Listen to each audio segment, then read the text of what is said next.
We are part of Reynolds Flexible Studies program, and we are here to talk to you about Black pioneers of British Columbia. A large majority of Black pioneers settled near or in Victoria, the largest city in British Columbia at the time.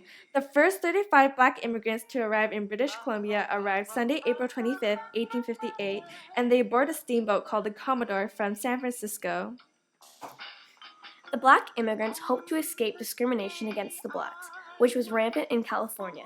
Before the Black pioneers came to British Columbia, there was only about 200 non-Aboriginals living near or around Victoria.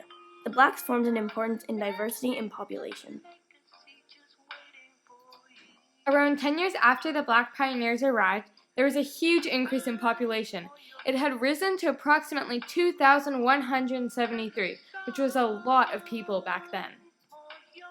Now we would like to tell you about a few of the first families of Black pioneers that came to British Columbia. British Columbia was just getting started. People who lived there sent invitations to the Blacks who lived in California to come live in BC because they needed more settlers. This is around 1858. About 700 Black families aborted a steamboat that took them from California to British Columbia because they were scared that if they had stayed in California, they may have become slaves, which was starting to be very common in California. Charles Alexander and Nancy Alexander were some of the first Black pioneers of British Columbia. Charles was born in St. Louis, Missouri on August 16, 1824, and Nancy was born in St. Louis, Missouri on May 25, 1834. They were both freeborn and they got married in Springfield, Illinois on Christmas Day in 1849. Charles was a carpenter who built and ran a grain mill in St. Louis. He was a great speaker and became a minister as well as a farmer, and they had 12 children. The family took a van to California, then from there aborted a ship which took them to British Columbia on July 1st, 1850. Later on, Nancy passed away in 1912, and a year later, Charles passed as well. The second family of Black pioneers were the Stark and Estes family. Howard and Hannah Estes had 3 children. The youngest, Sylvia Stark, was born into slavery in Missouri, 1839. Their last name was Estes because Howard decided to take the name of his master, Tom Estes. Howard made a deal with his master to make approximately $4,000 to get himself and his family out of slavery. After he earned the money, the family moved to California, hoping to find freedom. In about 1855, when Sylvia was around 16, she married a farmer named Lewis Stark who was no more than 10 years older than her. By 1860, they started the journey to British Columbia with their 2 children. Howard and Hannah, Sylvia's parents, settled in Victoria area, and Sylvia and Lewis settled in Salt Spring, then had 4 more children. About 15 years later, they moved to Nanaimo and had another kid for a total of 7 kids.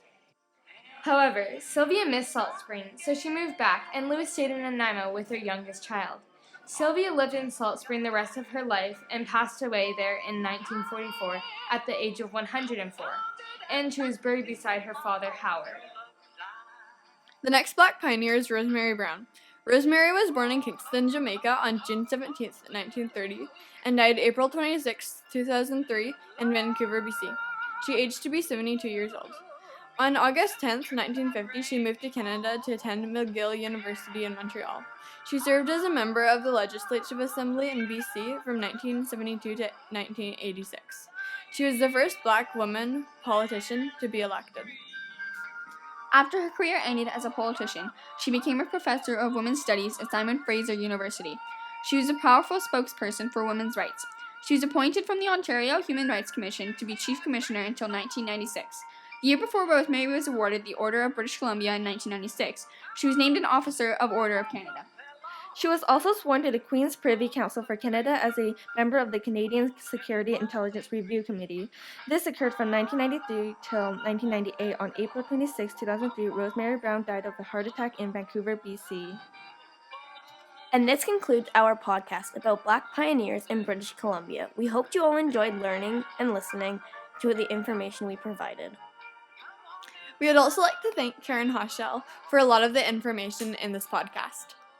And we hope you learned a couple things about Black pioneers.